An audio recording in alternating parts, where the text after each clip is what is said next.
morning, Sam Salinas. Good morning, Gert. Glad to see you boys in the chat.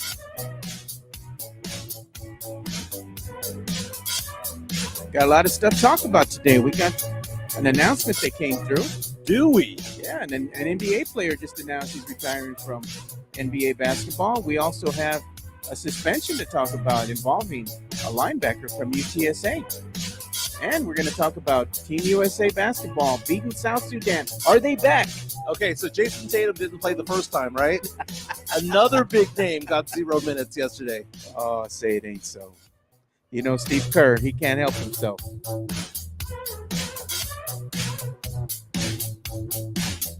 It's 10 already. I have not a single thing at work. Hall of Fame football game. So Chris Gonzalez is saying. Oh, and you did see the Deadpool and Wolverine movie. You saw it with the kids, right? Yeah, well, so my daughter. Okay, Ava? All right, so we'll go ahead and talk about that later on in the show. Nice. I did see the rating you gave it on the X, so we'll talk about it.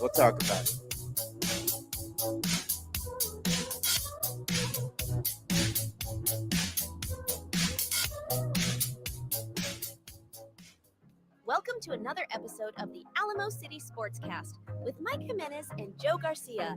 Make sure to subscribe and hit that like button. Join the discussion as we broadcast live from beautiful West San Antonio. And remember to tip your hosts as it helps the show grow. What's up, San Antonio? What's going on, South Texas? This is the Alamo City Sportscast. That's right. It's Thursday in the Alamo City, home of the Spurs, the UTSA Roadrunners, Trinity Tigers, and the UIW Cardinal. And in my heart, the Texas State Bobcats. My name is Mike Jimenez.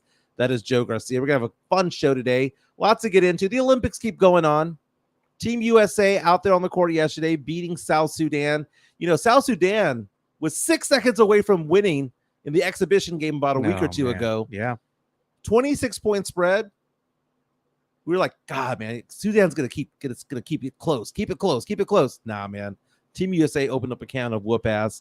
What was funny though was that Jason Tatum actually stiffed the court because the first Olympic game, he didn't play 1 second. And then yesterday, another star player was benched the entire game. What the hell is Steve Kerr doing? He's a dumbass, dude. You have 40 minutes to work with. You can't find time to play your best players. What's wrong with this? What's wrong with the equation? Exactly. Our YouTube line is open right now if you want to leave a comment or two. Sam Salinas already coming out saying, what? No tuxedo today, Mike? Yeah, I got my Astros shirt on. Look at me being a poser. No. Look at me being a poser with my Astros jersey. And then you're going to probably go wear Texas Rangers if they go far in the playoffs. Yeah, you know, I don't really have any loyalty when it comes to baseball, you know, so if people want to sway me towards the Astros, then I will. You're a T-shirt fan. I'm a T-shirt fan. There you go. I have loyalty to the Saints in the NFL, the Spurs in the NBA, LSU when it comes to college football. Now, the question becomes week 2, I believe, of the college football season, Joe. We're going to have a matchup between the UTSA Roadrunners and the Texas State Bobcats. This one will be in San Marcos. Texas State coming off a bowl win. Yeah. Okay, a bowl appearance. Texas State had a losing record. They got G.J. Kinney. So G.J. Kinney, who turned UIW around and took them far to the playoffs in that division, that level of college football, goes over. And keep in mind, he was also a high-end offensive coordinator back in the day. He goes to UIW, turns that whole franchise around, goes to Texas State, makes it a winning team. I tell you what, that UTSA Texas State game is going to be massive, and I cannot wait. I will be there, but the question is, do I wear my UTSA clothes? Because I tailgate at UTSA games, or do I wear my Texas State maroon? Because here's the thing. I graduated from UTSA, but I was a freshman, I was a sophomore and junior over at Texas State. And when I graduated from UTSA, there was no football team. So for me growing up, the college football experience was what? Texas State. I don't know, man. I get that, man. But where does your money go as far as your college? Was it going to a UTSA? My money went both ways. Well, where did you graduate? I graduated from UTSA, but I spent 2 semesters there. I spent 5 semesters at Texas State. Okay. So I have loyalty to both, man. I have. It's kind of like those people who have dual citizenship. I understand that, but they have dual citizenship, but they have to claim one country. You graduated from UTSA. Do you have the paperwork, the I documentation? do, and you know what? I'm There you go. about a semester or maybe 2 semesters short of a degree at Texas State. You have a degree from UTSA. I think you got to wear the It's UTSA shirt. It's a broadcasting journalism degree that I'm about 2 semesters shy from, There you which go. is funny because I had a 10-year career in TV and I had a 3-year career in radio, but it would just simply to get that degree. Yeah. We have lots of people already on our thread. Sith coming out saying, Jimenez, saw you looking slim last night. Saw last night's post. Okay, so let me show you this one on my screen here. Rudy J posted something on Instagram yesterday, and he posted that he ran. This is his post from Instagram yesterday. He called it Mr. Walk It Out. Rudy J of In the Building with Mike Taylor and Rudy J talked about the fact that he did a 6.06 mile walk around the neighborhood. Now, Rudy J lives maybe about 2 to 3 miles away from me, right? And sometimes we've gotten together to go for walks. We've done it a few times before. I don't know if that's weird or not, but me calling up Rudy and going, hey, Rudy, you want to go for a walk? And we go for a walk. We'll go do 3 or 4 miles. We've done it before. We walked from his house to the Stout House one time to get drinks. There you go. And we walked back, right? So the thing about it is that I was going to do my walk. I have done some jogs earlier in the week, but I wanted to give my knee some rest because the pounding of the pavement when you're going for a run. And I only ran 2 or 3 miles, right? But yesterday, Rudy J posted the 6.06 miles, and I decided I was going to go for a walk. And I was like, I'll just do 2 or 3 miles. And as I did 3 miles, I realized, you know what? I'm feeling pretty good. Let's go to the 4th mile. And I was like, you know what? I'm going to catch Rudy. And what I did was matched him. 6.06 miles. That is my number right there. Took me a little bit longer than him. He was walking a little bit faster than me, but we both did 6.06. I burned 845 calories. He burned 980 calories. Might have been doing a little bit of a jog along the way, but that's the way I looked in front of my house when it was all said and done. Excited to do 6.06. And I did that for Rudy J, man. I was letting him know that it motivates me. So we're on that walk, Map My Walk app or Map My Run. Either one, they kind of work hand in hand.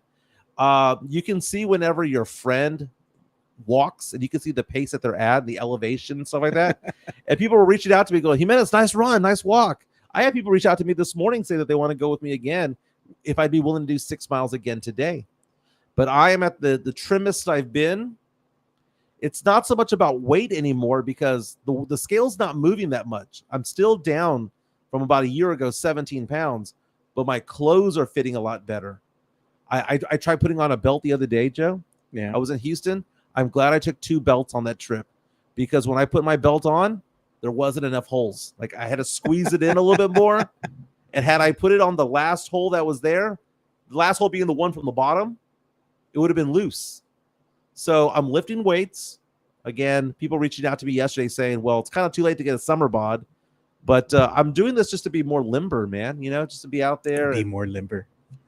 Gonna go play some tennis this weekend. You're gonna be an athletic specimen.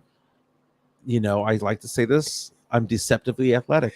Oh my god. Deceptively. Oh my 6.06 miles. And I also mentioned I looked at all the miles that I did on the app. Now a lot of people are like, well, I walked this many miles like during the day. I'm not talking about during the day. During the day is during the day.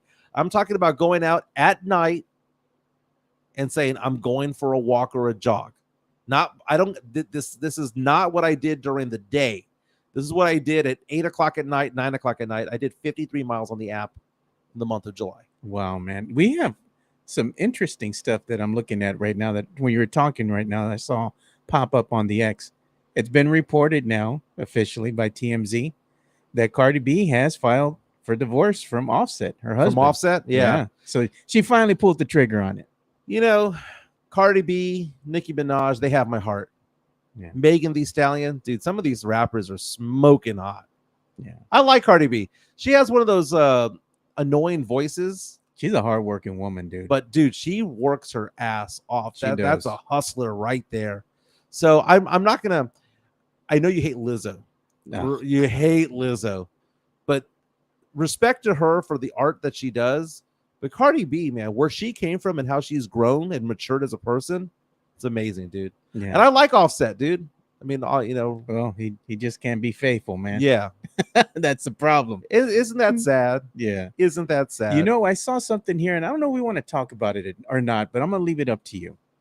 So all over the X that I saw late last night and even this morning, it's from the Olympics. You have two boxers going at it in the female division, right? Mhm. One of them went ahead and was allowed to, let's say, compete, Right. even though they are technically not a woman.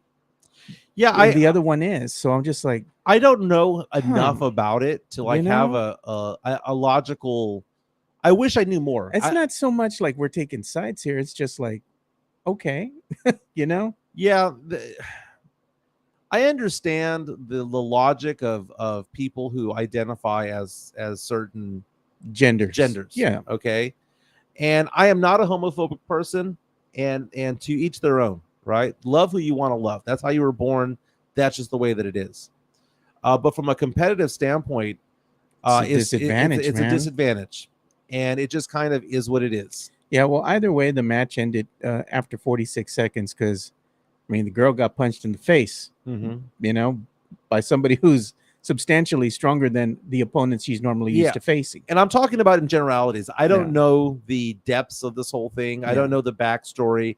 I saw a headline and I kind of just went by Yeah. it. Well, I'm just saying, I mean, it ended in 46 seconds. Yes. You know, so I mean, you prepare a lifetime to compete, and then for it to end that way, it's I don't know, man. To me, in my opinion, I just think it's a sad turn of events for the boxer. Yes. You know, so Hey, South Sudan covered the spread yesterday against Team USA. USA won 103-86.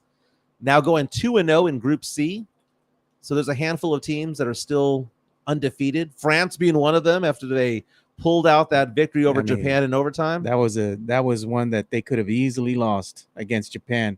And that 5'4" point guard that set the team on fire, bro. He was lighting them up. So I'm taking a look at who all played for Team USA yesterday. So what was weird about the whole aspect of this game is that Team USA scored 103 points, right? Yeah. 103 points. Did you know that their starters only combined for 37? That bench. Think about that. The bench came through with 66 points. The bench outscored the starters 66-37, led by Bam Adebayo with 18 points off the bench. Kevin Durant had 14. Anthony Edwards had 13. Derek White had 10. And you look at the starting lineup, Tatum only had 4. Tatum, who didn't play in the first game, because again, remember, first game, it was like we forgot that he was there, and he started the next game. Shut up, Steve Kerr. LeBron had 12. Anthony Davis had 10. Had 8. Booker had 10. Steph Curry only had 3. Remember what we said last time? I think it was yesterday we mentioned this, Joe. I believe that the bench was better than the starters.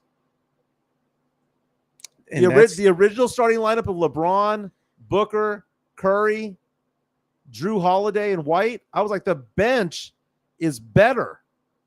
Because I trust Kevin Durant, Bam Adebayo, and Anthony Edwards more, and Derek White more than the starter lineup. Yeah. 103-86 against South Sudan. South Sudan, I mean, it was a blowout in a hurry. I mean, it was 55-36 at halftime. It was a blowout in a hurry. Team USA was up double digits within the first few minutes of the game. I mean, South Sudan kind of was hanging in there for the first quarter, but wheels fell off after that. Yeah. Second quarter was kind of interesting as far as the disparity of the scoring. United States had 29 compared to South Sudan, who had 22. It was that first quarter where they kind of fell short. They let the United States outscore them 26 points to South Sudan only putting up 14 points.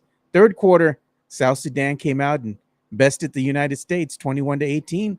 Fourth quarter, 30-29 as far as the United States and South Sudan in the scoring. But Team USA was picking pockets, man. They were picking pockets, but it seems like they went ahead and won this basically in that first quarter. I mean, Durant and Anthony Edwards had 3 steals each, and they were picking pockets. And what they were doing was they were not allowing South Sudan necessarily to get into their offensive set. And they were having a hard time knocking down threes. They were meeting them at the midcourt line.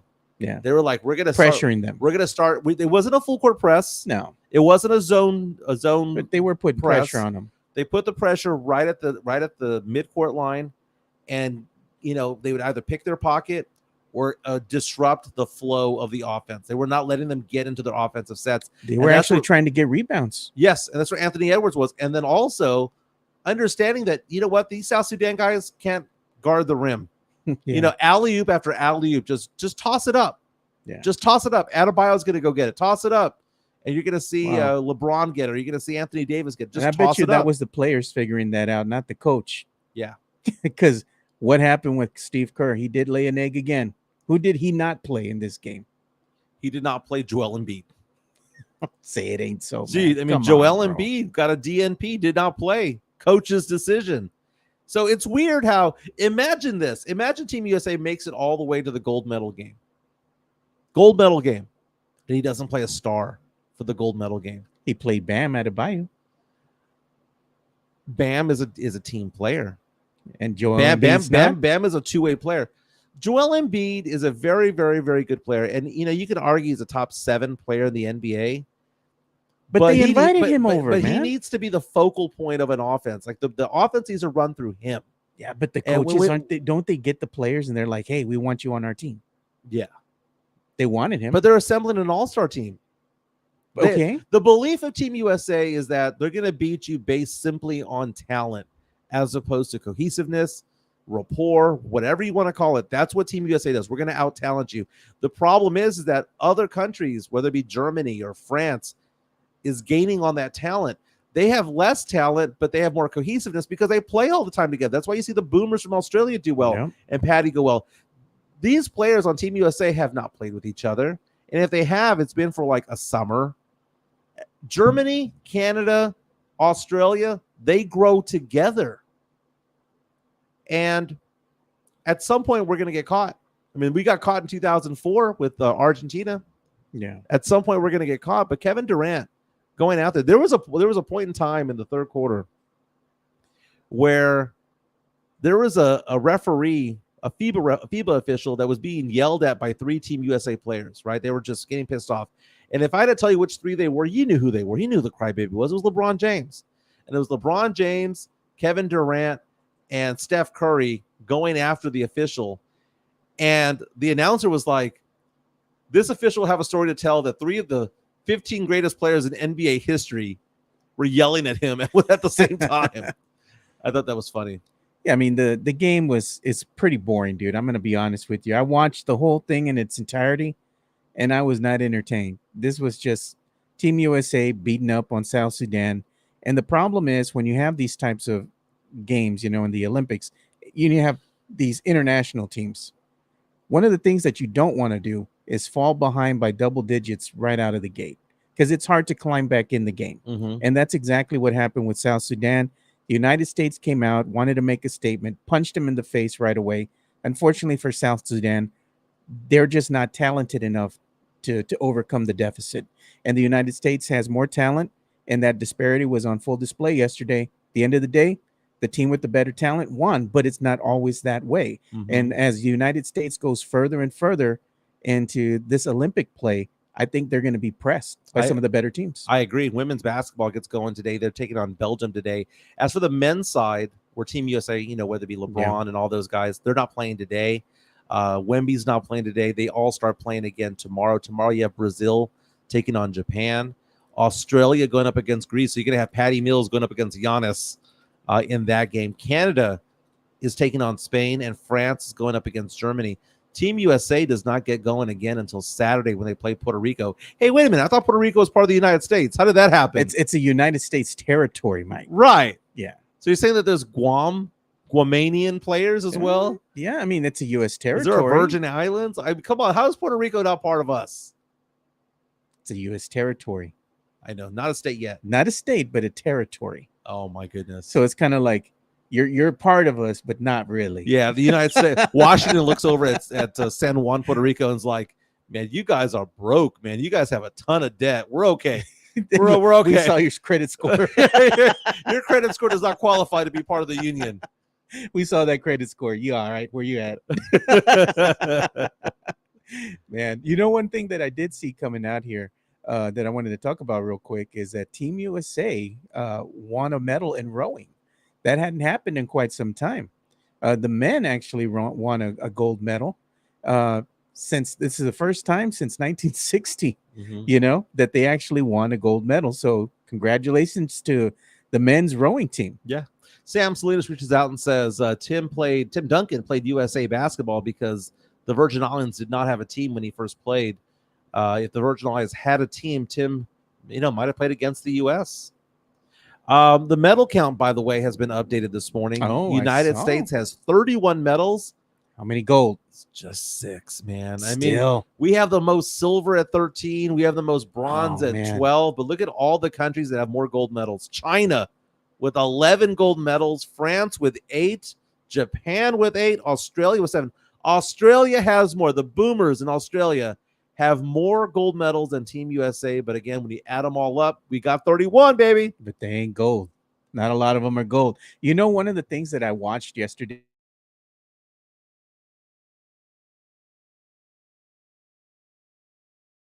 this time, the air rifles. China won again, man. China, it's like they've been winning gold. I've been keeping track of the China team, right?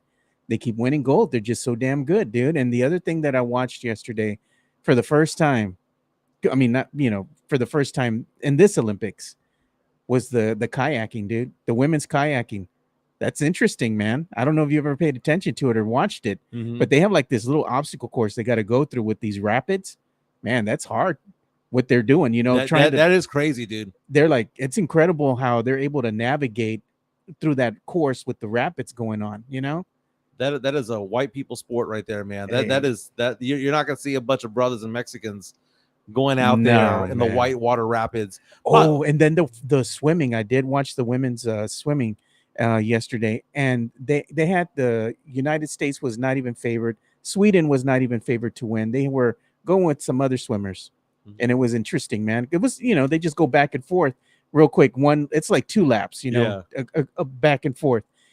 USA came in second. In the first place, it was a heated battle, man. Sweden actually won the gold medal in that event. JHNSB reaches out and says, it's because they banned TikTok in China. That's why they're so good and winning the gold.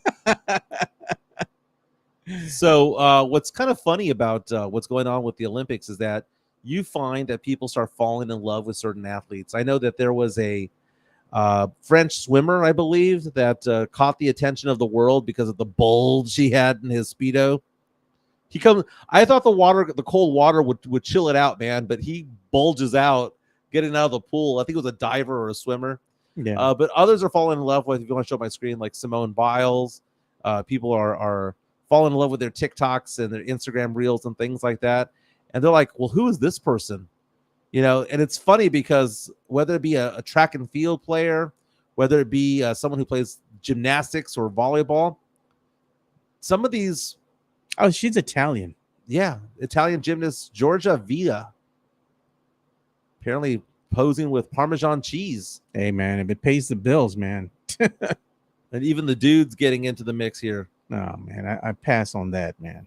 I mean, good for them. Yeah. I mean, they have Olympic bodies, literally, both men and women. Did you see the men's Olympics? Have you caught any of the men's, not Olympics, but the men's gymnastics? No, not yet. I saw some of it yesterday, man. And again, man, China, the guys that they rolled out there, so damn good at what they do, man. They're like tiny.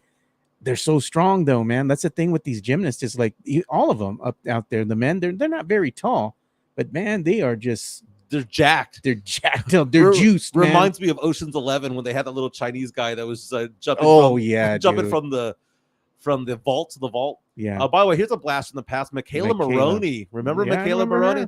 Dude, it didn't get any hotter than her, man. Michaela Maroney is the ultimate Olympic hottie for the last 20 years. I don't care any other one. This was mine. Former gymnast. Gymnast. And still an Instagram baddie to this day. Good grief. Again, Team USA doesn't get going until Saturday. Team France, man, they better get it going again. That was so brutal. And you know what? I'm going to go ahead and apologize. I watched that 4-point play. That was a weak call.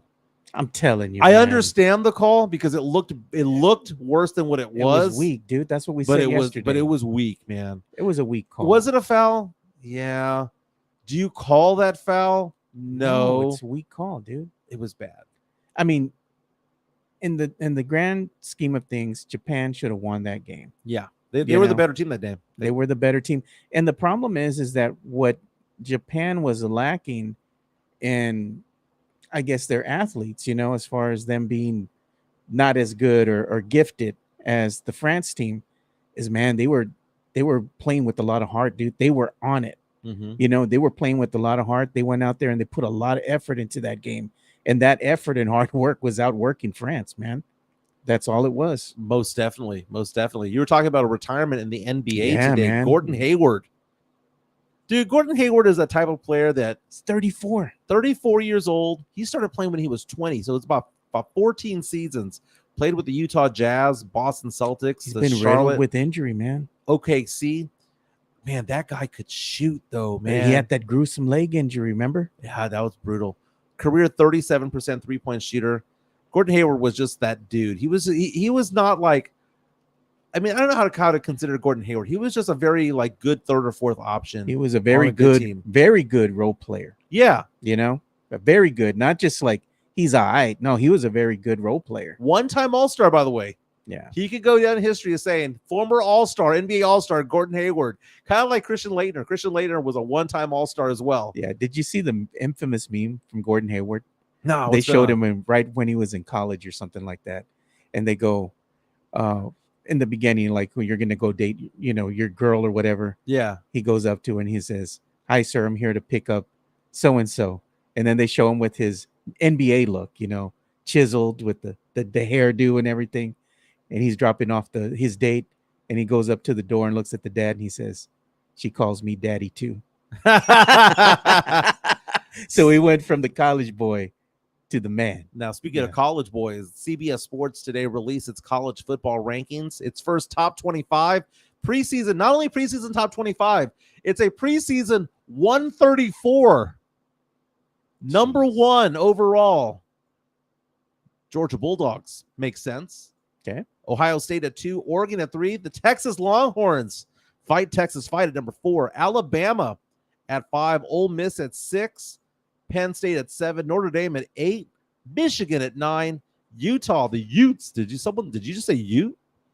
At number 10, my LSU Tigers rather are at 12, and Oklahoma's at 18. A&M, the Fighting Aggies at 20. Arizona, Iowa, NC State, and Kansas round up the top 25. What I want to see is UTSA. Where is UTSA ranked in this whole thing? Let's see here. Let me do a search because this just came in. UTSA is ranked number 47 in the nation. Oh, man. Out of 134. That's not bad. 47 out of 134. Here are the middle schools. Of the pack. No, middle of the pack would be like 67. Yeah, they're a little bit above, man. Dude, this is like the top third. But you criticize the crowd. This is on the what is the crowd? Field. What is the crowd rate in your book in the top 134? Bottom 20, dude. Oh, God. You know who has the worst crowd though? Texas State. Texas State football worse than crowd. UTSA. UTSA crowd is not bad, dude. Dude, we had Frank Harris on. And Frank Harris was like, dude, it's really loud on the sidelines. And he even admitted between the 20s and 50s, right?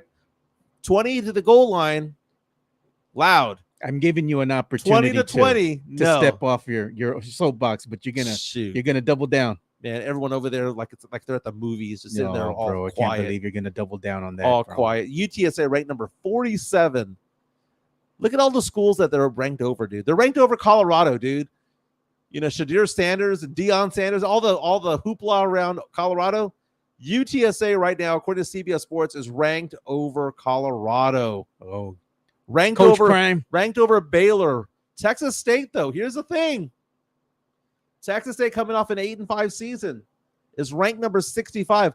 I would guess, Joe, that might be a pick'em game. I don't think UTSA is going to be favored. I don't think Texas State's going to be favored when they play there in San Marcos. Yeah, I rolled my R for that one, baby. San Marcos. Now you're Mexicano. Today I'm Mexican. Or they call the way they call it over there because it's a 90% white school. San Marcos.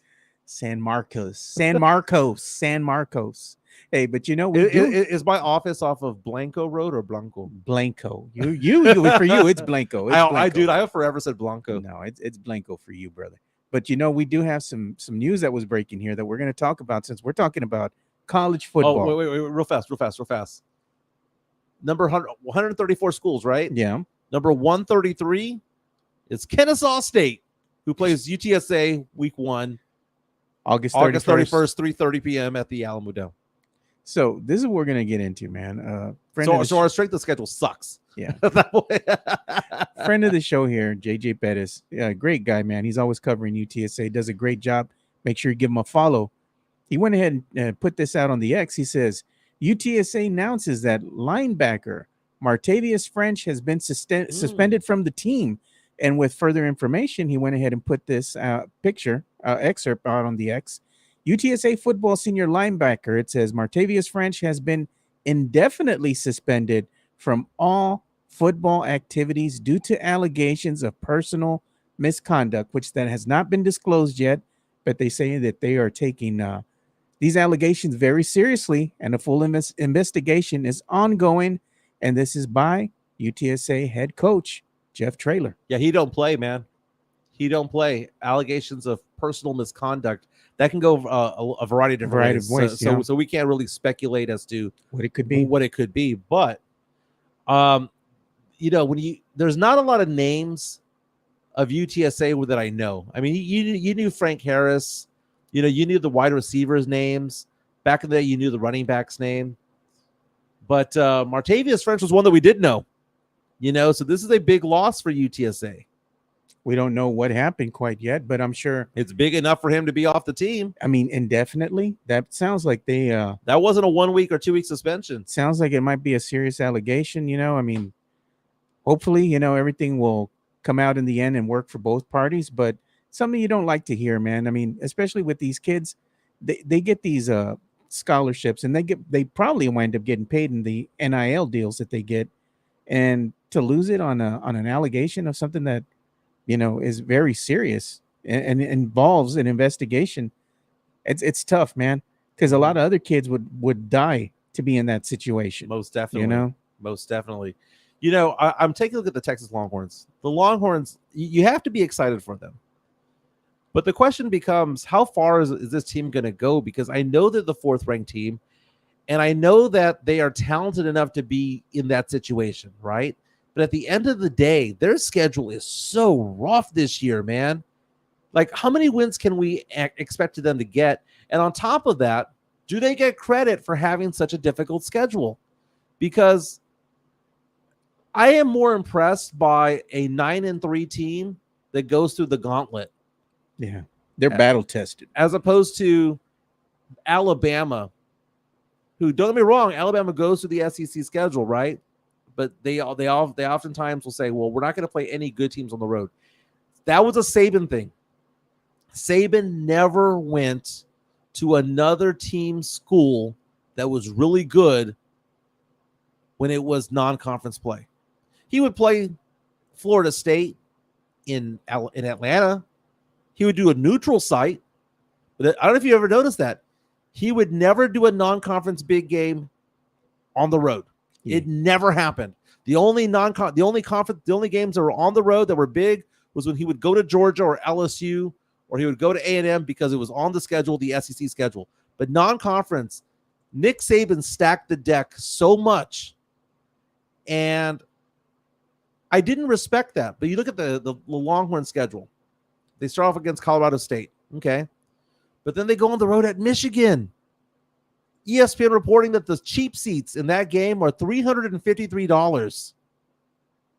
Then they play UTSA. Then UL Monroe. Okay, so kind of a weak schedule, but then it picks up Mississippi State. Then they play the Red River Rivalry, which I have a hard time saying, against Oklahoma. Red River Rivalry. Then they got Georgia the next week. Then they got Vandy, Florida, Arkansas, Kentucky. They end the regular season against A&M. They reignite that whole thing. By the way, take a look at the ticket prices. The most expensive game is Texas against Texas A&M.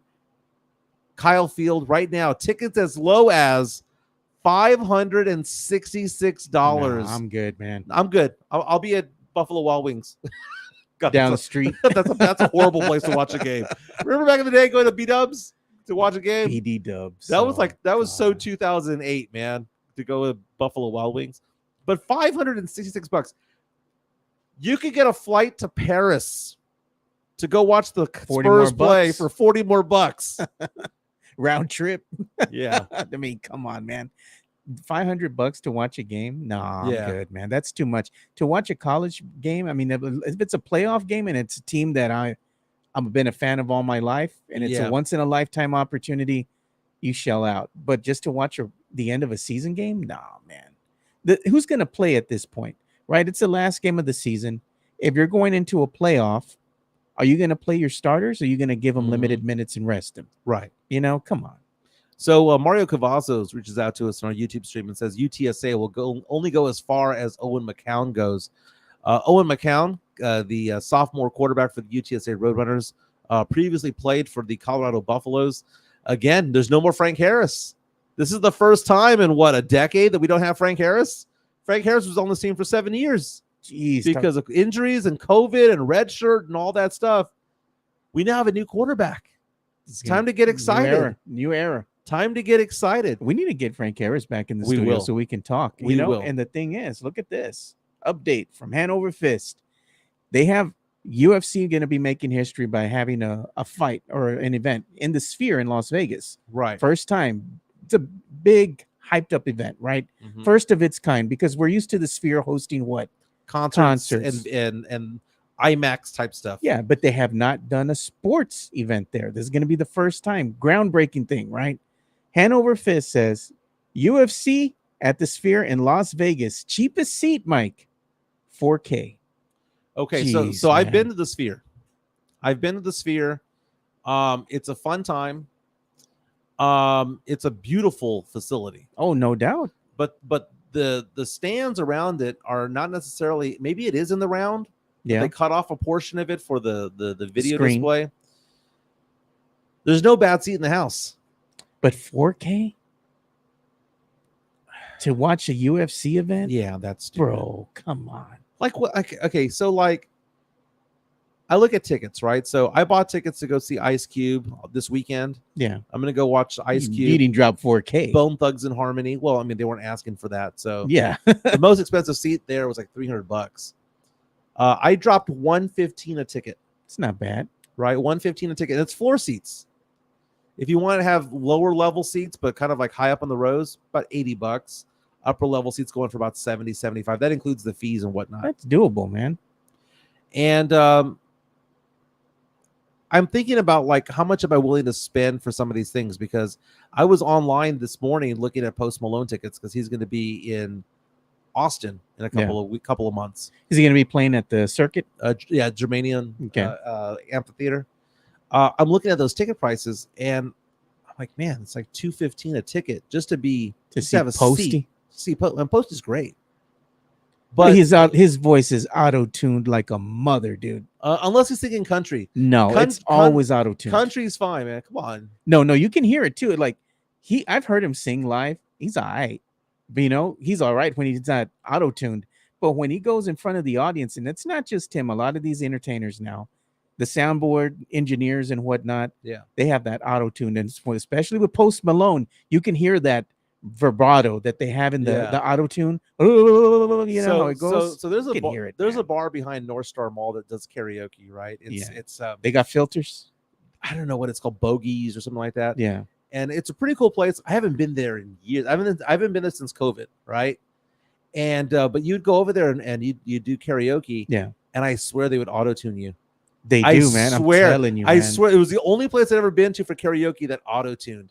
By the way, Sith reaches out to us and says that he gave up his ticket to go see Ice Cube in order to go to the wrestling event. Tell us about the wrestling event.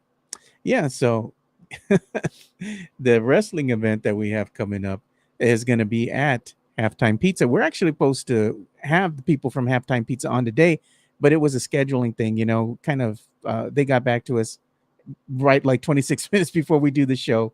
And unfortunately, I didn't feel that was enough time for them to fully prepare, for that. So we're going to have them on tomorrow.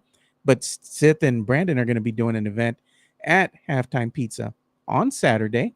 And the event is going to be taking place at 6:00, family friendly, food for all. There are going to be some giveaways. It's going to be a fun event, man. And that's going to happen on Saturday at the Halftime Pizza, the Tesla location.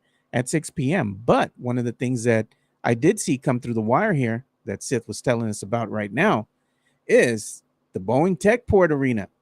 They're going to have TNA Wrestling is coming to San Antonio on Friday, September the 13th. Friday the 13th.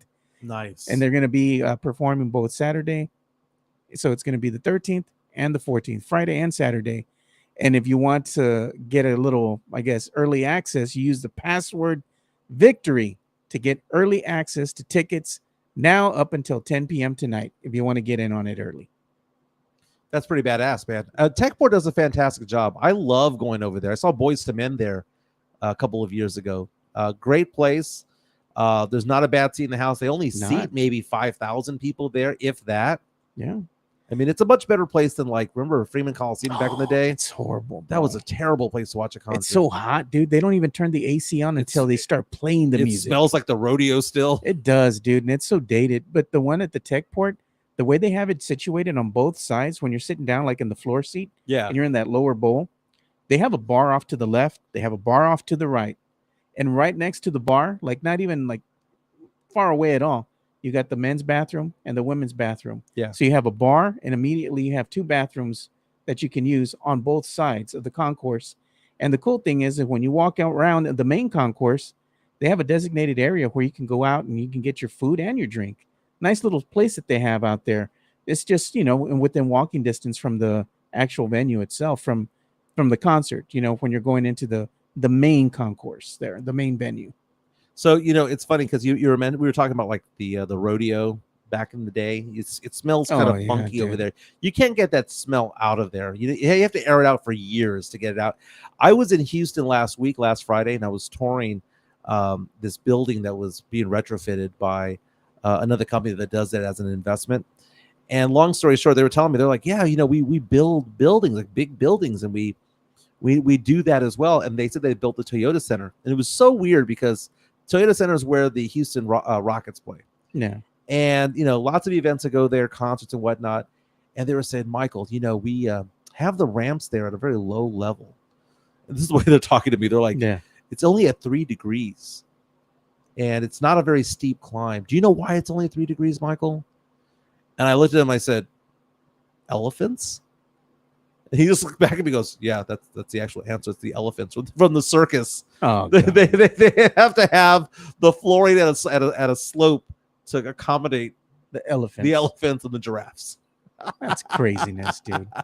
Hey, look at. We got some information coming through here. I wanted to read this. We got a Posty fan here. JHNSB says his voice is not auto-tuned at all when live. Listening to him sing, his voice is auto-tuned. They put a shit ton of filters in a lot of these performers' voices. You can hear it. I can. I'm very attuned to sound, so I can hear the filters being used. Mm-hmm. It is not a live human voice. Oh, some come of these singers, on. it's not. Some of these singers that can really sing, they don't need that. But some of these that are and they're just out there to perform, they filter their voice like a mother, dude. I'm telling you, man. Y'all need to get up and listen, man, because their voice does not sound like that naturally. And you can hear it, man. I'm telling you, when he has that microphone, that's not a normal sounding human voice. You can hear the filter being turned on. And there's applications that they have that show you exactly what I'm talking about. Brutal. Look at that. Sid says he sings auto-tuned country. What's the worst concert you ever went to? Oh God, I'm gonna tell you, man. This was back in the day. Me and my wife were dating at the time, right? Mm-hmm. She was my girlfriend at that time. We went to go see the Smashing Pumpkins come to the Freeman Coliseum. Really? Okay. When they were doing the Melancholy and the Infinite Sadness tour, right? Yeah. That was a great album. That was a hell of a concert, hell of a day. My boy got in a fight that day. He was in the upper level, right in the balcony. Mm-hmm. He was fighting. He actually fell and landed on somebody because he was fighting with the ushers and not only the guy. He lived. He was all right. But the worst performance was Garbage, dude. Really? Garbage, the band Garbage. Yeah, they opened up. She was so fine. What was her name? Shirley Manson. She came out and, well, her and the band, they came out and they were opening up for the Smashing Pumpkins. Dude, she was so drunk that day. I'm surprised she could even walk. and she just sounded awful. I think she got through like 3 songs, and people started throwing water bottles. They started telling her to get off the stage, that she sucked, and she turned around and she finally had enough. She flipped the crowd off, told them off, said they're leaving and they're never coming back to this stinky, smelly town again. All right, show my screen real fast. She is not attractive anymore, but in the 90s. Oh, she still looks all right. Oh, I've seen some photos of her She's most all right. recently. She's all right. I don't know, man. She got hit with the ugly stick in the last couple Hey, of years. man, Father Time is undefeated, But Mike. back in the day, dude, Shirley Manson brought it, dude. That was a good-looking rock star right there. Look at this. Is funny, man. Mexican Junior. I do karaoke at a hidden tavern on West Avenue. They make your voice sound as awful as possible. I would tip extra for some auto tune. Do you know what we need to do as a group here? They have at Pick's Bar on 1604 near between I-10 and Northwest Military. Wednesdays and Thursday nights, they have live band karaoke where there's no music being piped in. You're playing with a real live band. I've done that about 4 or 5 times before. That's an experience, man. That's a great time. And they have like 700 songs. So you go to Pick's their website and they list all 700 songs. Have you ever done that, Joe? I have not. Okay, so I used to do it at Hot Tin Roof back in the day, which was on 410 in Callahan. Throwback, bro. Hot Tin Roof, dude. Go over there. Sang Panama by Van Halen. Oh, I want to see that, dude. Sang Eyes Without a Face by Billy Joel. Oh, you Billy Idol, rather. You could sing that? Eyes Without a Face. You sing it just like that? Yeah. Oh God, man. It's Billy Joel. That's Uptown Girl. Billy Joel. Oh, I could see you singing Uptown Girl, doing the Carlton on stage. I can't do the Carlton. I don't know how to Come on, dance, man. My dance is one hand on the hip and one hand up with a drink, baby. That's my dance right there. They're talking about Shirley Manson. She aged like milk. Did you ever think that who was that girl from Kurt Cobain's ex, Courtney Love? Courtney Love, yeah. Did you think that she was hot? Back in the day, she's cute. I mean, Courtney Love was kind of. But I'll tell you, man. She was with Edward Norton back in the day. I'll remember? tell you, low key, and you can look this up, man. Her band Hole, right? Yeah. Oh, dude, the bassist from that band, she was dying, man. And now she's on tour with the Smashing Pumpkins. They picked her up. Dude, look at this photo, man. She was with Edward Norton when Edward Norton was big, dude. Yeah. When Edward Norton was, Fight Club Edward Norton, he was with Courtney Love. Courtney Love, that drugged up psycho chick. Why did you don't think Edward Norton was into something like that? Maybe he was the same way. Yeah, I can see that. I mean, come on. He's an artiste. Hey, but look up the bassist, dude, from Hole. I'm telling you, hot little redhead, man. All right. She's still bringing it, dude. All right. I can see it. She's cute, man. I can see. Oh, there you go. Oh, make me over. She's cute, dude. Yeah, I remember Courtney Love was always like pissed off that she wasn't a bigger star than what she was, but the talent wasn't there. They were good enough to have a couple of hits, yeah, but they weren't like, world-breaking musicians or anything like that. Mexican Junior saying that Courtney Love was hot in the Larry Flint movie. Man, see, Woody Harrelson was great in that movie. See, that's a great movie. I haven't seen that in forever. That's a good call, dude. I'm going to watch that later on. Jesse A saying Courtney killed Kurt. Dude, a lot of people think that, man.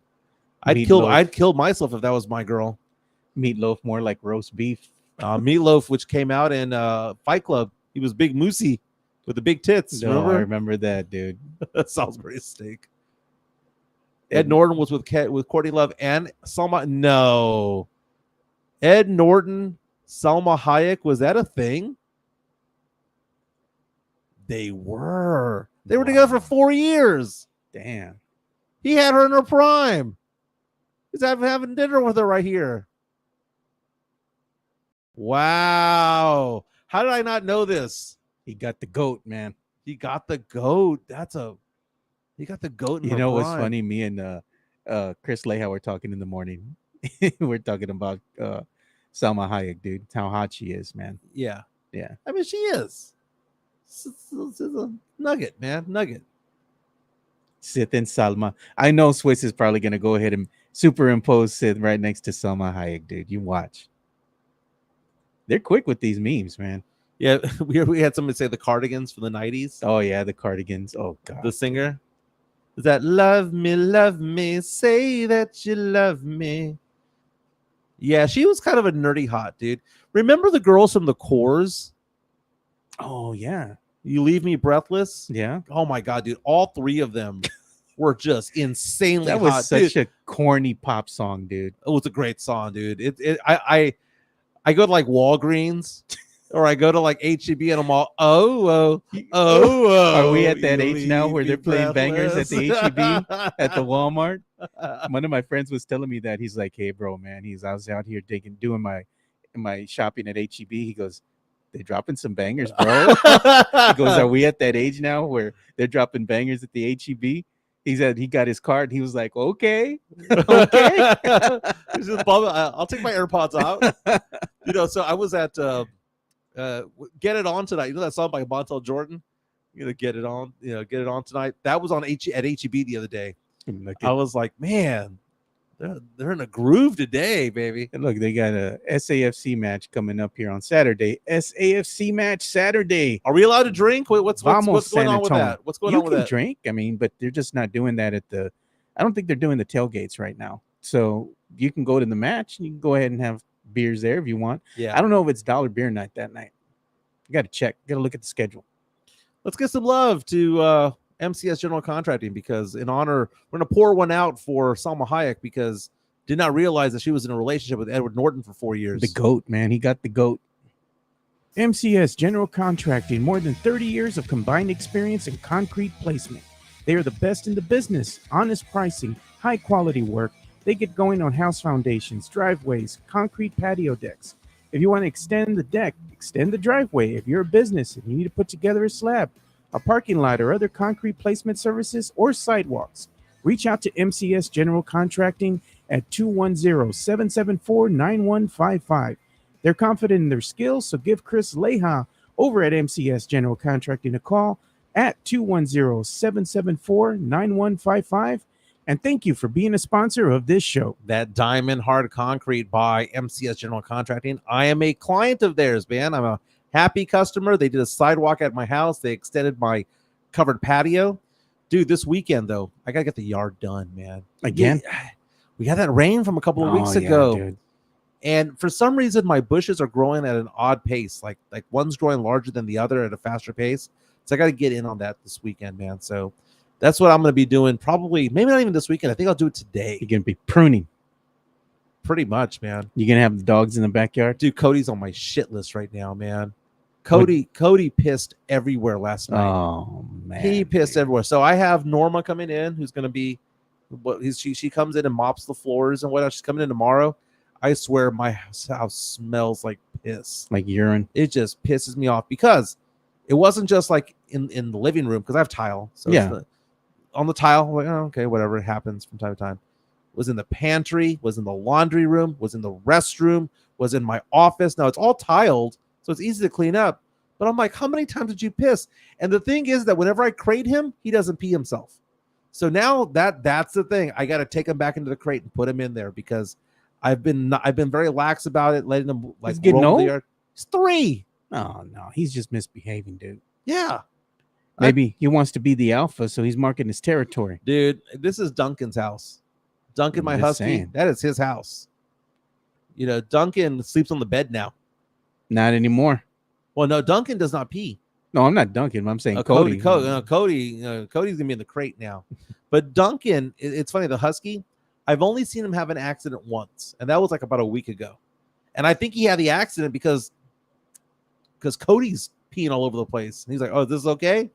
And I gave him a big old smack on the ass, and Duncan's been perfectly fine ever since then. But man, that dog, dude, Cody, I love that dog. It's a loving dog. You probably woke up in the morning. You're like, "What the hell is this?" Dude, do you know what it was? I woke up this morning, and my Maltese, a little white dog, Daisy, had to go to the bathroom, and she's pawing at me, right? So I get up and it's still dark outside. It's about 5:30 in the morning, right? It's still dark. Yeah. I didn't turn on the light. I'm walking to, dude, I almost slid. No. I almost slipped because I slid on Slip and slide, piss, man. dude. Damn. It sucked, man. Tales from the hood, man. Chris Gonzalez saying Cody's the captain now. Cody's gonna be in the kennel. Cody's in the kennel now. She's on my shit list. Dude, man. dude, last night watched Deadpool and Wolverine. Oh yeah. Hugh Jackman, Ryan Reynolds. Okay. I'm not going to give anything away because there are a lot of Look reveals. at Mario Cavazos. He says, a grade for Deadpool and Wolverine. Did you make an executive wish? You know what? If we're going to talk about Deadpool and Wolverine, we're going to have to do the entertainment bump. Let's do it.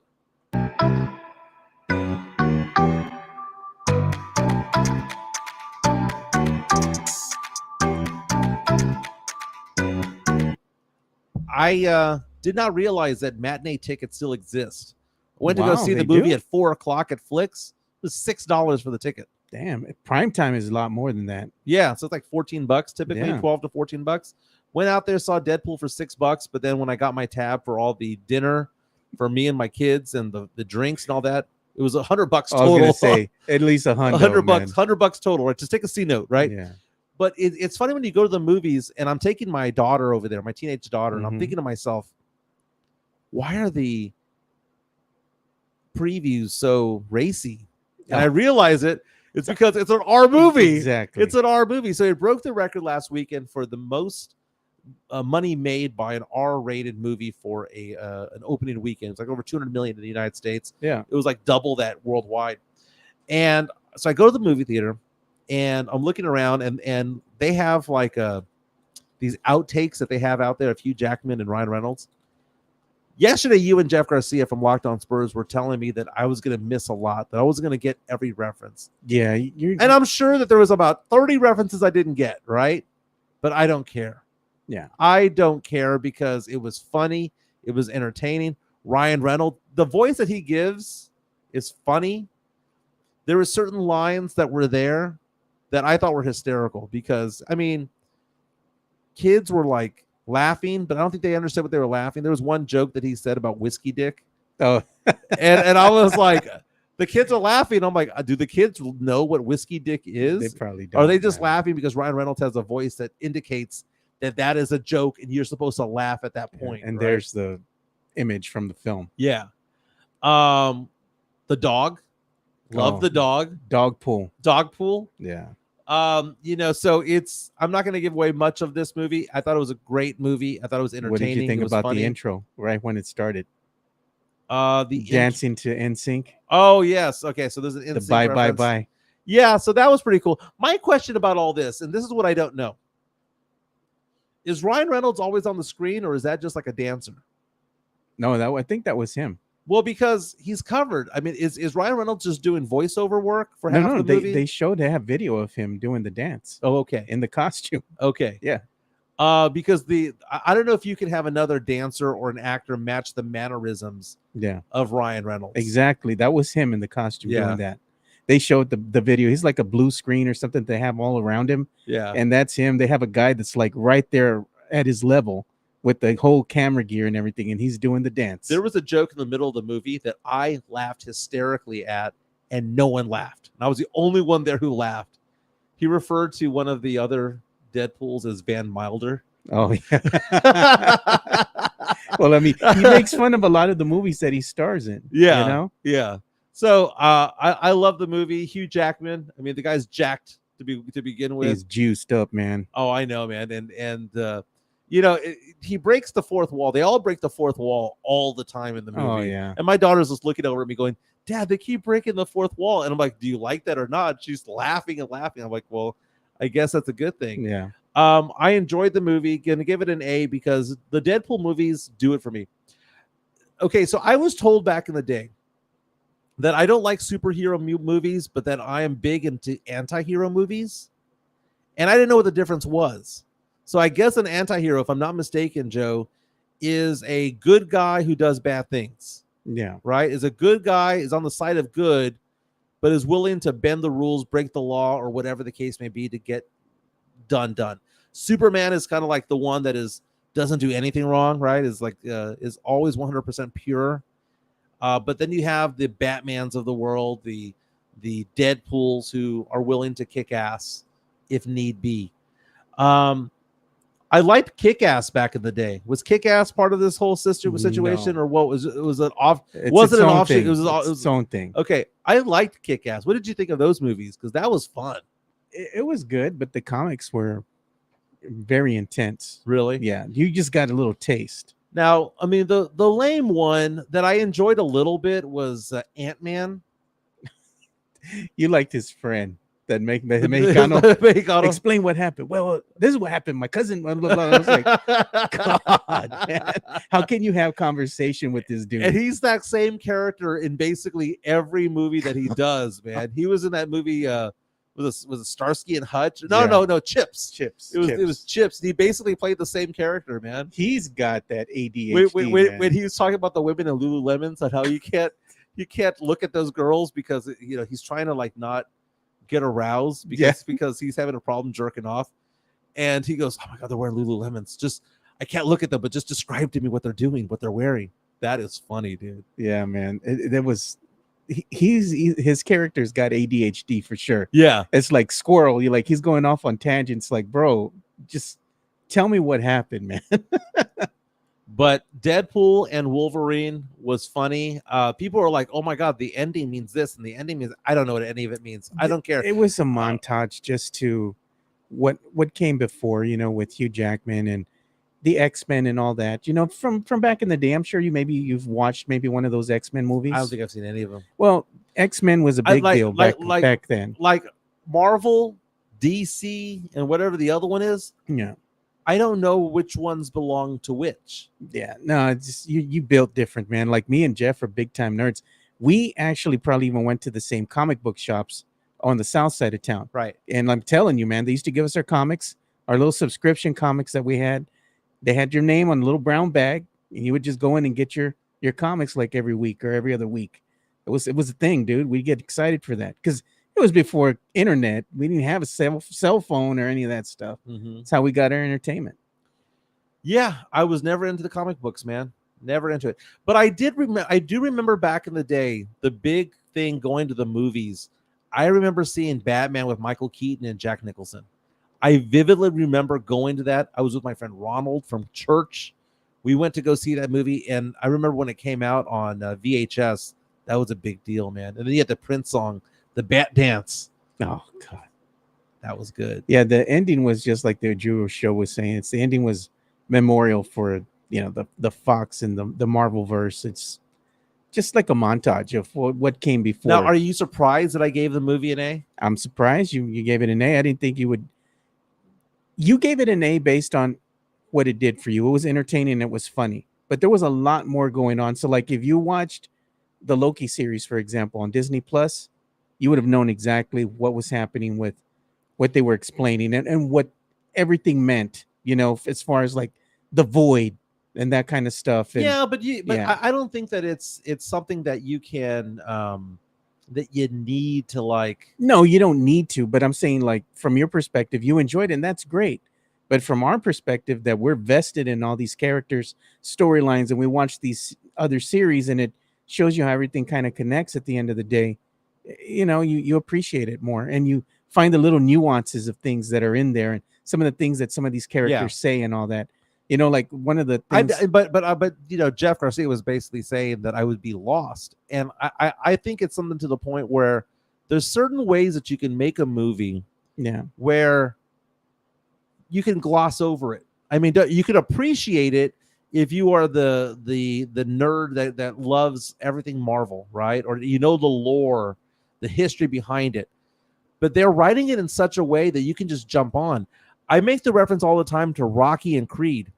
There's a young generation of people who have watched all the Creed movies and have loved them, but have never seen Rocky.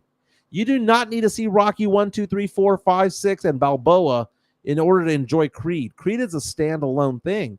So going into this movie, I was kind of afraid that I was going to be like, y'all were saying that I was going to miss out. I wasn't going to know what's going on. But the fact of the matter is that I didn't need to. Yeah. I understood the plot well enough. and I didn't have to watch Loki to enjoy it. Now I do enjoy Ryan Reynolds, and by the way, Hollywood Reporter, if you want to show my screen real fast, has an article that they released a couple of days ago where they tried ranking the 13 best Ryan Reynolds movies. Now, Ryan Reynolds, I mean, the guy's had an outstanding 20-year career. He has. And I want to see how many of these movies I've seen, and I'm going to give you a letter grade, Joe, on some of these, right? Number 13, ranked according to the Hollywood Reporter, number 13, Life from 2017. Have never seen it. The Atom Project. Never seen it. Have you seen any of these movies? Detective Pikachu. I've seen that one. Any good? It's all right. It's all right. I mean, the kids wanted to go see it. Women in Gold, number 10. Never seen it. Never. Free Guy at number 9. I've seen that one. Loved Free Guy. It's funny. It's a great movie.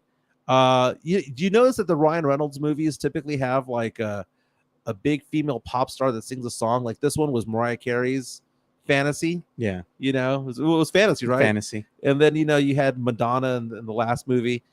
Free Guy, a fantastic movie, came out in 2021. He's was it called an NPC, right? Yeah, non-playable character. Non-playable character, Yeah. and that suddenly becomes playable, or at Yeah. least goes rogue. Yeah. Great movie, funny movie, lots of cameos. Number 8, they have Finder's Fee as the 8th best movie of Ryan Reynolds' career. Never seen it. Number 7, Smoking Aces. I've seen this movie. That Not one's bad. Pretty good. Not Pretty bad. good. Bit of a thriller. Number 6, oh my God, one of my favorite movies in the world. It's a chick flick. Dude. Definitely, maybe. I've never watched This is not a chick flick. This is a guy movie. I never watched it, dude. This is a guy. You know how we talk about like a guy chick flick would be like She's Out of My League, Yeah. right? Definitely maybe means something with me because it stars Ryan Reynolds and Abigail Breslin. Abigail Breslin was young back in the day. She's now an actress that's probably about 20 years old by now. Yeah. It resonates with me because I got divorced the first time in 2008. This movie came out in 2008, and it's about a young guy who goes through a divorce, and his daughter's trying to find out, you know, what happened, what went wrong, but not ask what went wrong with the relationship, but wants to know about her dad's history, like who were his past girlfriends. And basically he's doing a retrospective of his life, of every woman he's ever loved. Yeah. And he's trying to tell his daughter, you know, you can love several people in your lifetime. You know, you can love somebody for 50, 60, 70 years. You can love somebody for just 10. Yeah. It doesn't mean that you didn't love them. It just means that you broke up and you moved on, right? So he's telling his love life story to her. And what's going on is she's picking up cues that he didn't get early on in his life. And, you know, he's starting to learn about like what he did wrong and all of that stuff based on his daughter's reactions to his storytelling. Yeah. It's a sad movie. It's an uplifting movie. It's a funny movie. It's sad. It's all the emotions in between. Definitely maybe is an exceptionally good movie. Isla Fisher is in it. Elizabeth Banks is in it. Lots of good actors in this movie. And Rachel Weisz, who's beautiful. They all play like the former ex-girlfriends. She's my celebrity crush. Really? Yeah. So they all play his ex-girlfriends, like the ones that he was in love with at some point in his life. And he relives his past. Just Friends at number 5. Funny movie. Oh, I've seen this one. This one was funny. Is this a chick? This is maybe a chick flick a little bit. Oh, I don't know, because it's not so much of a chick flick. I would say it's like one of those rom-coms. Yeah. Okay. That's So the classification. So you have Ryan Reynolds when he was in high school. Remember he started singing "All for Ones I Swear" in the Yeah. mirror, and he's like 400 pounds. Yeah. And he leaves high school basically in embarrassment, ends up losing all the weight, is now a stud. But the second he goes back home, he falls back into being the nerd again. Yeah. And Anna Faris in this movie was hysterical as one of his rock star clients, pop star clients. Great movie. Highly recommend. Number 4, Waiting. If anybody's in the food service industry, they have to watch this movie. I mean, you had not only another movie with Anna Faris, by the way. This movie is goated. Dude. Justin Long is in it. Remember that Dane Cook. Remember the game that we're playing in that one? Yeah. The guys. Yeah. The Batman. The Batwing. You looked. You looked. 2 kicks. Luis Guzman making a cameo appearance in this movie. the Abraham Lincoln. Great movie. People are reaching out right now saying all smoke shows. I'm assuming from Definitely Maybe. Sandra Bullock in The Proposal is what they're hoping for on there. Oh, okay. Sam Salinas saying Just Friends. It's a Christmas movie. It is. It takes place during that time. Yep. Who's saying that you're so disgusted? Definitely Maybe. Definitely Maybe. Just Good movie. No. Number 3, they have Deadpool. Makes All right. sense. Deadpool's a funny movie, man. It's a great character. And I like the fact that he makes fun in the Deadpool movies about the fact that this was probably the comic that no one thought would ever be made. That it was like the least popular, but it became popular as a movie because of him. And Ryan Reynolds is like, you do realize that Deadpool's a thing, not because it was a good comic, but it was because of me. Yeah, he's the one that made that character come to life. Number 2, Deadpool 2. Okay. And at number 1, Deadpool and Wolverine. The Proposal with Sandra Bullock not even making the top 13 list. No. Now it's also with Betty White, by the way. Oh yeah, the great Betty White, man. The late great Betty White. So they have right now is Deadpool and Wolverine being the greatest of the Ryan Reynolds movies of all time. 2024 with Hugh Jackman. And there's that dog. The Dog pool. That damn dog. That thing is ugly as hell. Drusho saying forgiveness sung by Anna Faris. Forgiveness means never having to say sorry. They're saying Rudy G is saying Amityville remake. Nice. Hey, but we got some entertainment news coming again to you, man. Let's see. Hot and heavy. Look what they're bringing back. No. Yes, man. Globo Gym against Average Joe's. Look at what it says. The Ocho is back on ESPN 2 starting August the 1st through the 4th. So it's starting right now, boys. You can go check it out. The Ocho. The Ocho's returning. The Ocho is returning. So they're going to have some weird ass sports going on. Oh, you know it, dude. And you know what's funny? The Ocho wouldn't even be a thing without this movie, man. You hate dodgeball. I know you don't like it. I like dodgeball. I thought you didn't like it. No, I liked it. I didn't think it was like great. I thought it was pretty good. Funny, dude. I mean, Patches O'Houlihan. if you can dodge a wrench, you can dodge a ball. No, man. I would say that I would give the letter grade of Dodgeball a solid B. Yeah. A solid B. It was a good movie. It was fun. It was above average comedy. I didn't think it was like groundbreaking. But it was funny as hell, man. I mean, it got a little bit old with a pirate. Man, they did my boy dirty, though. Patches, man. They killed him off with that leprechaun. He was going out to celebrate. He goes, hey, man, I got some coke and hookers in my room. My treat. My treat.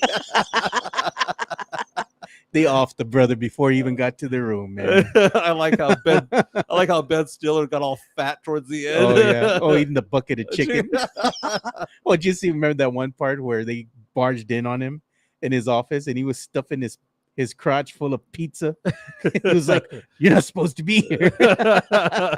Or knock. One of my favorite lines of that movie was Ben Stiller looking at the mural of himself with the bull. Oh, with the bull. He goes, that's me taking the bull by the horns. The literal bull by the horns. That actually happened. Oh, that was a my good God. movie. I mean, can you imagine going to a fitness place like he had, right? Global Gym. yeah. And they make fun of you while you're working out. I think it would work, man. I think for some people it would work. I mean, you need to have some sort of motivation when it comes to it all. And you know what's funny about working out? Now that I'm kind of back into it, it's all about being active. And you start working out. My friend Francesco told me this the other day. He goes, if you just simply, the hard part's dieting, right? Yeah. So if you try to diet without working out, that's one thing. But if you work out, you feel bad about eating like crap, right? So you don't want to ruin your workout, right? So I look at that way, like just don't cheat on yourself. Yeah, right. Because it's like if you're gonna go run 3 miles, you're not gonna want to have the ice cream because it's gonna like ruin what you just did, right? So that's what I'm thinking right now when it comes to like working out is that if I go work out, and the last 2 days, I haven't wanted to work out. I didn't feel like it, but my friend Alex was like, "Let's go." Rudy J posting that thing going 6.06 miles. I was like, I'll match him. It's a competitiveness type of thing that goes on. You get motivated. I mean, I'm getting. Hey, check this out, Sam Salinas. A little bit better. He's saying Jason Bateman stole the movie with his limited role, man. And I remember that my favorite thing that he said. he was there calling the game, right? And of course they got the outfits mixed up, right? Yeah. And you have those old people coming out, and that guy, he's wearing that necklace that says "Daddy," Yeah. and he goes, "That's rad," It's rad. because they all came out in that S&M gear. Yeah. And I was like, oh my god. So I sent my friend that GIF from that movie from the movie of Jason Bateman yesterday saying, "Bold move, Cotton. Let's see if this works out for him." Yeah. I think that's the quote, the Yeah. bold move, right?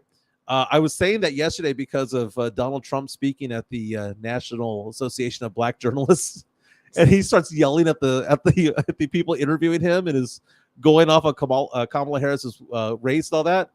And to my friends who are like really big MAGA, I started sending them text messages of that GIF going, "Bold move. Let's see if that works out for him." It was so bad. It was so funny. I actually found humor in it. I wasn't there I mortified. watched that last night. I watched it live. It was funny. I was dude. working and I was there going, "What is he doing?" I mean, it was real. I couldn't believe it was real. Like it was actually happening, but it seemed more like a parody than anything else. It looked like a Saturday Night Live Yeah, parody. like a parody, dude. And I was just like, wow, What's like, going on? my theory, he doesn't want to win. I don't know, man. That's my theory. That's my theory. I'm just like, what's going on, dude? Like they're trying to ask him questions, Let's give some love to Jeff Garcia from Locked On Spurs and Ken's 5, who's been with us since day one. That's our good buddy, Jeff Garcia, at Jeff G Spurs Zone.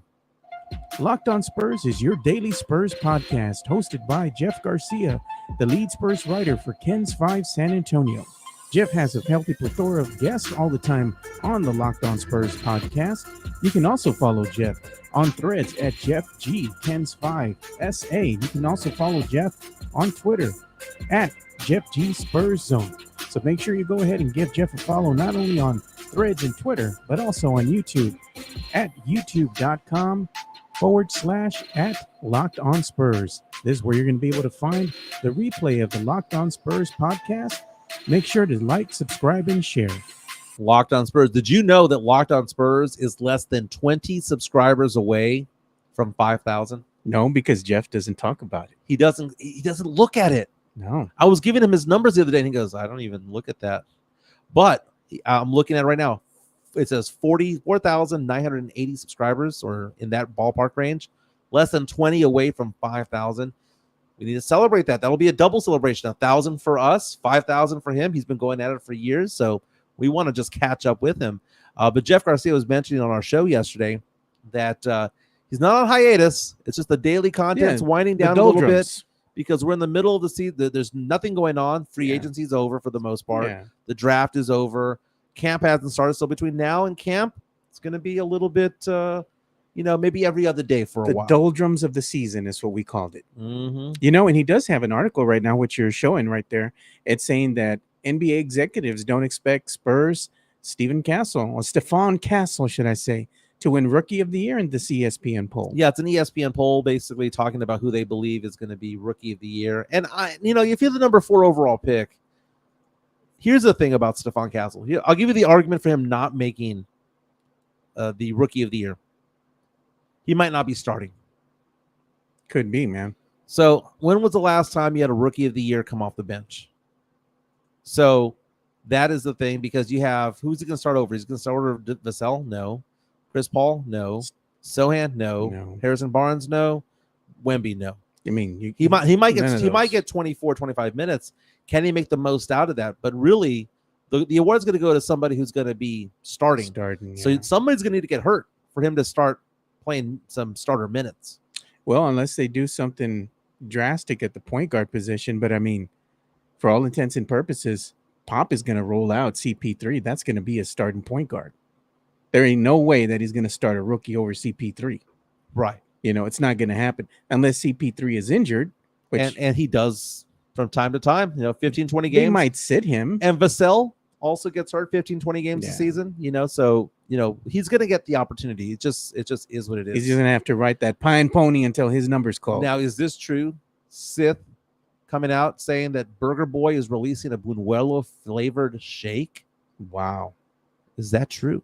I think it is. And I got to get with Chris Leha because we're supposed to do a giveaway now that we hit 1,000, where we're going to do a $150 a Burger Boy gift card giveaway for reaching 1,000. Nice. I'm a Burger Boy guy, but I think I'm gonna do Chick-fil-A today. Chick-fil-A is always a move, man. You know what irritates me is that both our kids are similar in what they like. I was asking Ava the other day, pick your fighter, Cane's or was it Chick-fil-A, and she's like, can't do it. Yeah, I'm not gonna pick for my kids. It ain't gonna be Sophie's choice, right? Yeah. My daughter yesterday wanted Cane's. I told you it's either Cane's or Chick-fil-A. And I was like, okay, I'm gonna go get you some Cane's. And I decided, even though I've been working out a lot, I'm gonna try some Cane's, right?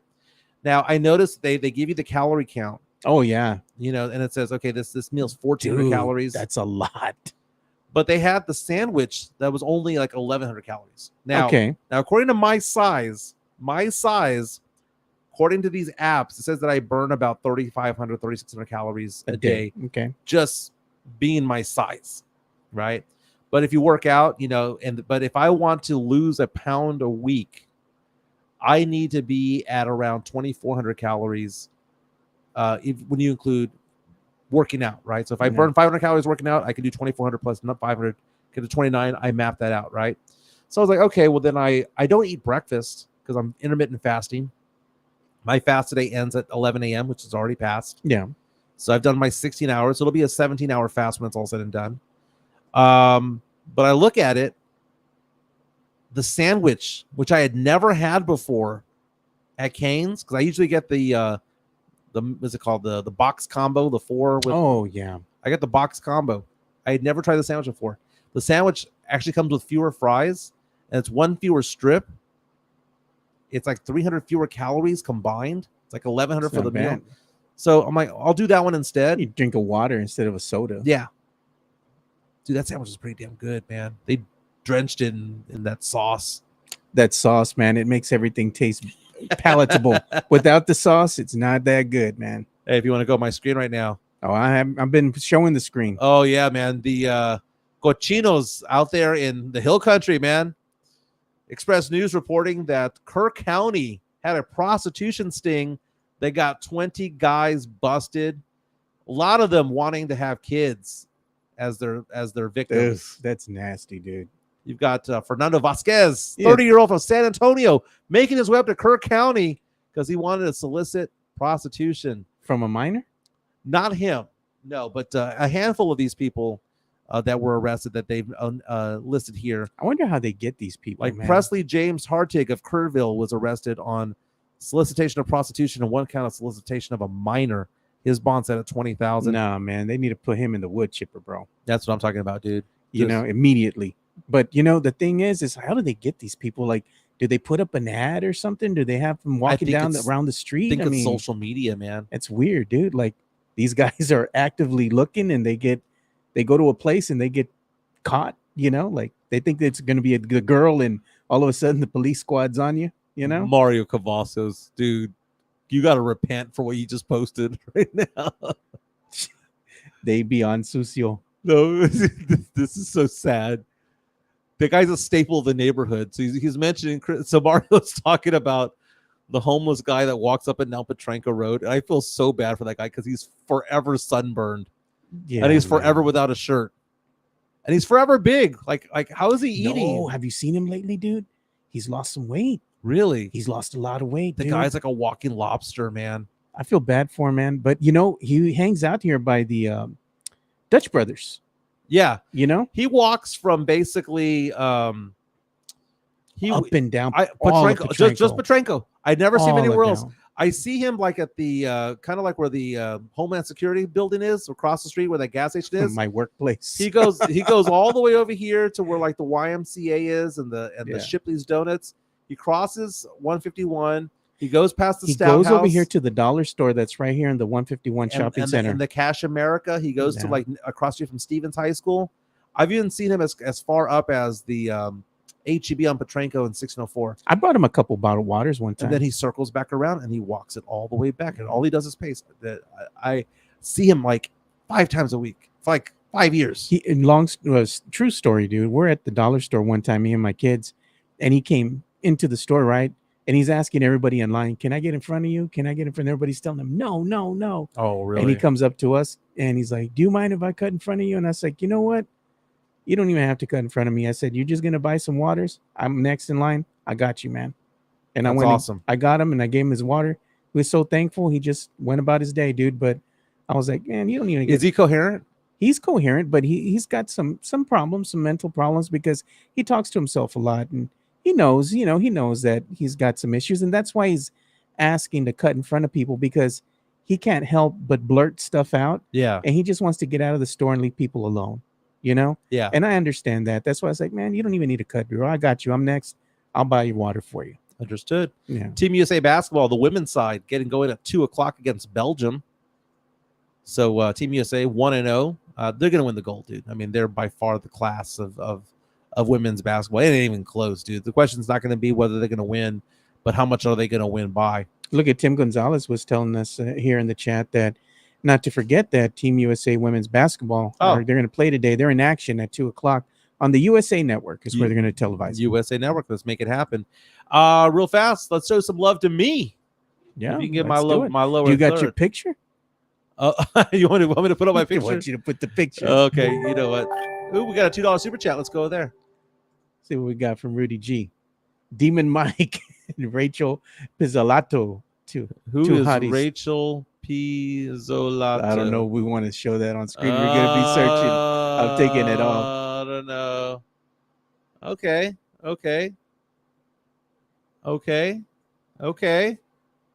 So far, so good. She an Olympian? Maybe. She's taking the gold of my heart. Oh, well, what's going on? Whoa. Ooh, talk about a steak. It says hungry. Damn. That's why I said I don't know if I want to. There's a poll here asking the question: who's hotter, Rachel Pizzolato or City Sweet? We gotta find out who this chick is. Who is she? 2 million followers on Instagram. Is she just an Instagram baddie? Probably. She's 6'1"?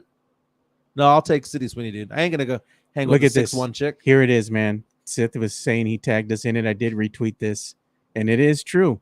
For a limited time, the flavor of August is a Buñuelo shake, and they actually crumble up the Buñuelo and put it in the shake. Oh, nice. So it's not just cinnamon flavored, you know. Damn, that's fire, bro. I might have to try that. Very nice. So are you talking about this photo right here? Let me see here. Yeah, I'm sharing it right now. Let me see here. Where's it at? What are you going to be showing? Are you talking about this photo right here?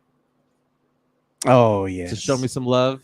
There you go. There it is, man. Because I got to take off from here, man. We were an hour and a half into the show already. Remember when this podcast was supposed to be an hour long? An hour, and then went to an hour 15, and now it's like an hour and a half, like an hour 45.